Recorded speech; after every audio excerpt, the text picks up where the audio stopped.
Hello and welcome back everyone. Half a year ago I showed you what I think is my best redstone creation so far.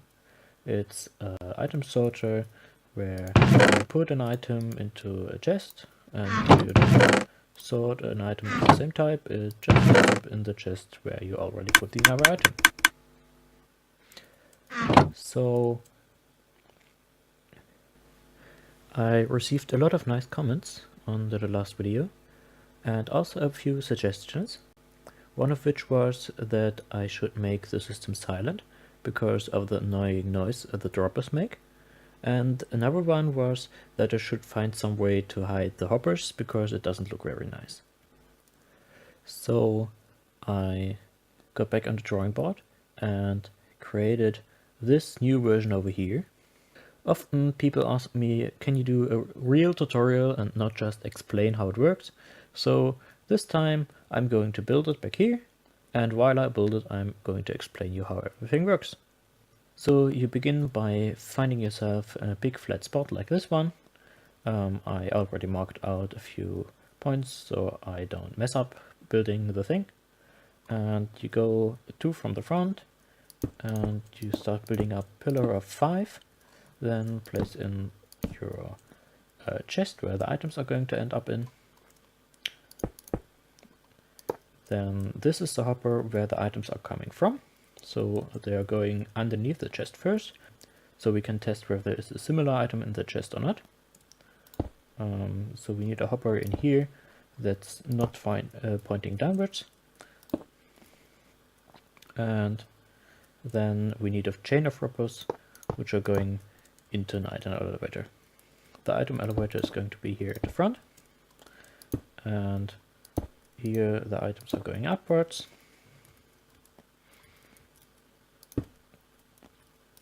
and over into this dropper, which is going to dispense the items into the chest if they pass the test. If they are not in this chest, then we want to go them into the next sorting module. So that's the basic layout for the hoppers and droppers, which are going to transport our items around. And now we are going to start to build the redstone around it. So what we need to do first is use a comparator to see how many items are in the hopper beneath the chest. And we are going to run the signal into a block where we take an output in 2 directions, and the upper one is going to wrap around like this and is going to block the hopper from taking items out of the chest. And we are creating here a monostable circuit on the rising edge of this signal. So when an item goes into this hopper, it is shortly unlocked. Okay, so let me quickly show you what this will do later. I need to lock the hopper beneath this because otherwise it will mess things up. And we need to have a bunch of unique items, so just some random stuff will do, because we don't want these items to stack with anything that's coming into the sorting system.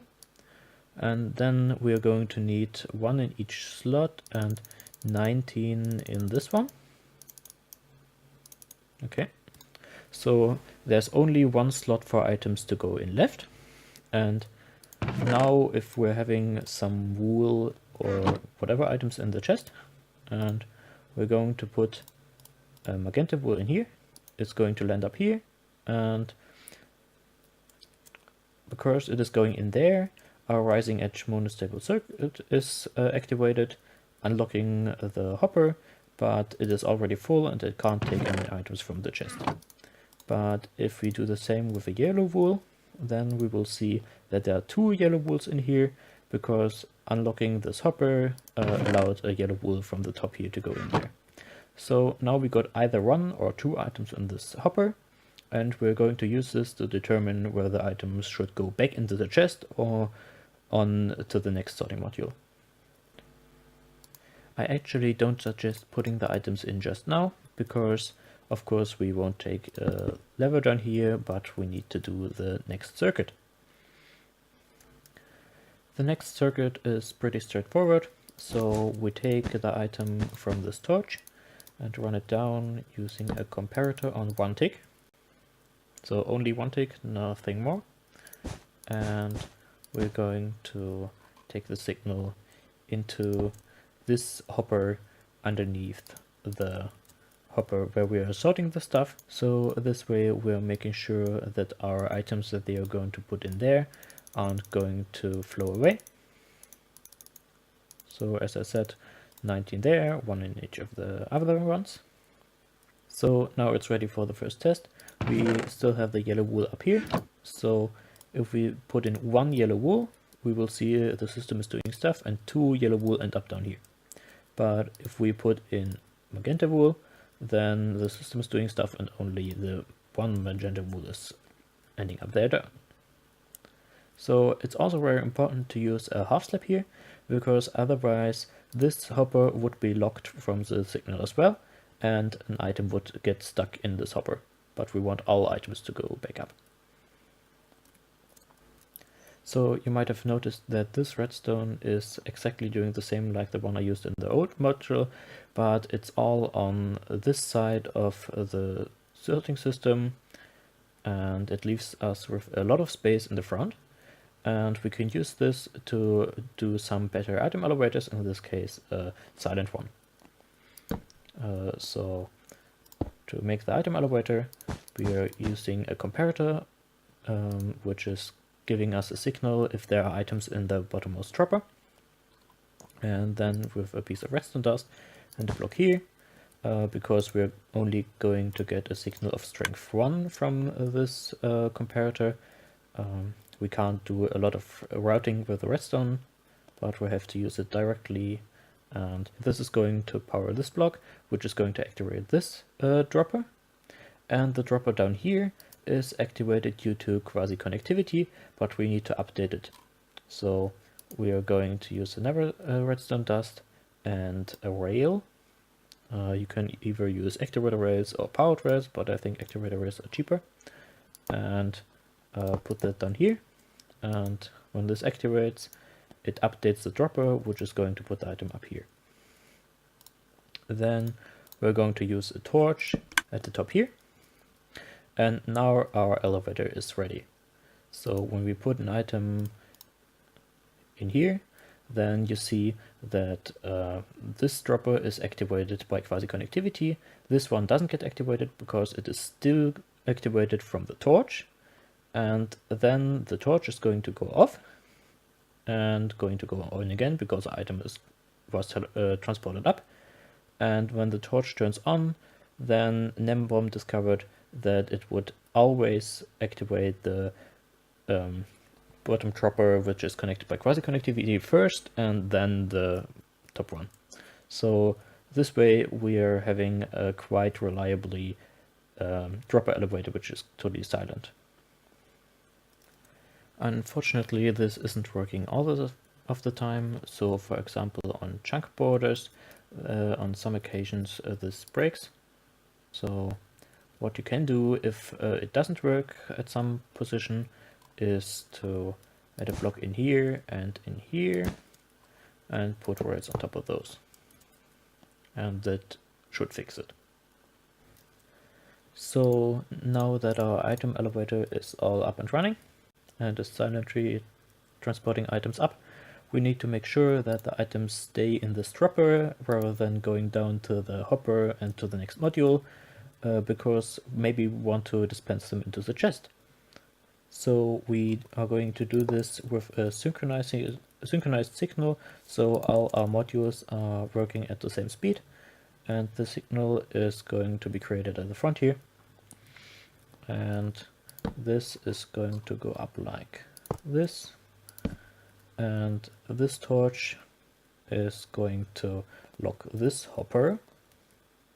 So I'm going to simulate this using a lever at the front here. Now this hopper is locked, and when we sort our items, then they will end up in this dropper. So the only thing left to do is to decide whether the items should go into the chest or not. And this is done depending on the time it takes the items to go out of this hopper, because if there are 2 items, then it will take them 7 ticks, but if there's only 1 item, it will take it only 3 redstone ticks. So to differentiate between the different lengths of the signal, we can use interesting behavior of the redstone repeater, because if it is on 4 ticks and it is on, and it receives a 3 tick signal, that is going to turn it off. So this signal is going to be off for 3 ticks. Then the repeater doesn't go off at all. But if we add additional 2 ticks, so it's now 5, which is more than 4, then it will go off. And with our 7, which are actually having in the example, it's definitely going off. Also, we need some delay, so the item can travel up the elevator before we dispense it into the chest. So we are going to take the signal from down here, and with some repeaters, we're going to snake the signal up. Make sure to have this repeater on 3 ticks only, so we don't accidentally lengthen the signal to 4 ticks, which would happen if we have this repeater on 4 ticks. And then we're going to take a torch to get the signal inverted. And now we have here our 4 tick repeater, which is going to cut the 3 tick signal off. And then we just take another few repeaters to get the delay big enough. And this last repeater we are going to observe with an observer, which is going to give us 2 pulses on the observer, because this repeater is going to be off and on again. And those 2 pulses are going to dispense the 2 items into the chest. If there are 2 items, and if there's only 1 item, it doesn't get activated at all. So let's test this. We are actually currently having 57 yellow items in here. If we're putting a magenta wool in there, then the wool is just ending up here, but it isn't going to be dispensed. And if we're putting the yellow wool in there, then it's going around and ends up in this chest, where there are now 58 items. So it's working great. And all we need to do is unlock this signal in a regular interval to make sure that when the item doesn't get put into the chest, it then gets dropped down into this hopper, which is essentially this hopper for the next module, and it puts it into the next module, and the thing goes on. So now we are going to make this front part with the clock cycle and the timing and all that stuff. First of all, we are going to replace this one with a torch, and we're building the main clock in the front here. So we need to feed this with a 2 tick pulse, because we need this torch to be off by 2 ticks. And we're going to have an observe rail in the front here.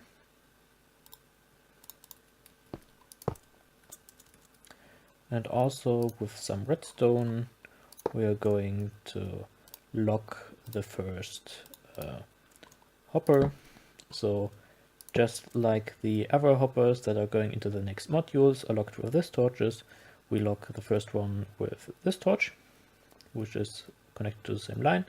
And now if this updates, all those torches will unpower for a short amount of time and pass items to the next module. So now we're going to create a loop with repeaters, and they're going to pass the signal around like this. And once I place in the redstone dust, this is going to be a clock, which is powering and unpowering those torches. But it's currently way too fast, so there are 2 things we need to do. One is to power this rail only for a very short amount of time, so that we actually just got a single pulse from the observer, not one for turning on and one for turning off. And the other thing to do is to set all these repeaters on 4 ticks except for one which is on 2 ticks. So now the system is in theory working, but of course we don't want our system running all the time. So we are going to create something that stops the system if there are no items to be sorted. And we are going to have a pulse lengthener down here to make sure that it doesn't just shut up immediately, but gives us enough time to sort everything that is in there. And we're going to lock this repeater from the side. If you're really out of space, you could actually use a torch here to lock the cycle, but there would be some problems with using this system after it just shut down. So I prefer this method. And this pulse lengthener gets a signal every time something is sorted. So when a module does something, then this redstone torch is turned on and this signal is going to be brought to the front here. And another thing we need to do is to set this on 4 ticks. And now once the system is working, it would be working forever, but it doesn't start anymore because the items just wait in here and don't get into the first module. So what we need to do now is to get a signal from this first hopper and make sure that if there are items in there, the system gets activated too. So we take, if you're having a torch here, you need to use a half slab, otherwise you can use a full block for the redstone dust. So for the next part we need to use a slab because we don't want to create a torch burnout clock later, but we also need to use a repeater because the signal from this comparator could only be 1 if there's only 1 item in there, and we still want to trigger the system. So repeater on slab. Then we have a full block here with redstone dust on top, so we can control this torch, which will control this redstone dust here. But before you place this in, make sure there's a block up here so it doesn't connect to this line. Otherwise you have to refill the front here because some items would get messed up. And then we place in this last torch, and that's it. The system is ready. So let's test it out. There are a lot of yellow wool in here, so I'm going to take one out and put a grass block and the yellow wool in here. Now the system is triggered. It sorts those things. The grass is ending up here and would be going to the next module if there was another module, and the yellow wool is going to is ended up here. So last thing for you to do is repeat those 2 slices as many times as you want to have chests, and I'm going to do this with commands. So because I copied this, there's actually a half slice at the end here, which is totally stupid, but whatever. So I'm going to rip that off. And the last thing you need to do is to do something with all the items that don't end up in your system because there's no chest for them. They're going to end up in this hopper here. And you can either run a hopper line out into another sorting system or just add a chest here. And this chest will contain all your items that can't be sorted into the sorting system. So now that the system is running, the last thing to do is to decorate it. And you can do something like this and make sure not to place any solid blocks above the torch or the chest, but you can place solid blocks here. So this is how I would build a sorting system like that. But I have also another trick up my sleeve, because some people really didn't like how the hopper here looked. So my idea is that if you're using a map and you somehow got it to display a stone block, like for instance you built a giant pixel art on the ground, or you just used some map magic and copied it into your world, then you can use that to cover up the spaces here. So essentially like this, do this on some of those, and then it looks a lot less like you're having some strange shoppers there. And you can go even further, you can even put them here on the side. So this is what your system could look like. I will include a link in the video description to how to get these maps with cheating, if you don't want to build the giant pixel art. Consider subscribing if you want to watch more videos like this one in, I don't know, half a year or 2 years. I don't know how long it takes me to get the next video. Whatever. Have a nice day. Bye bye.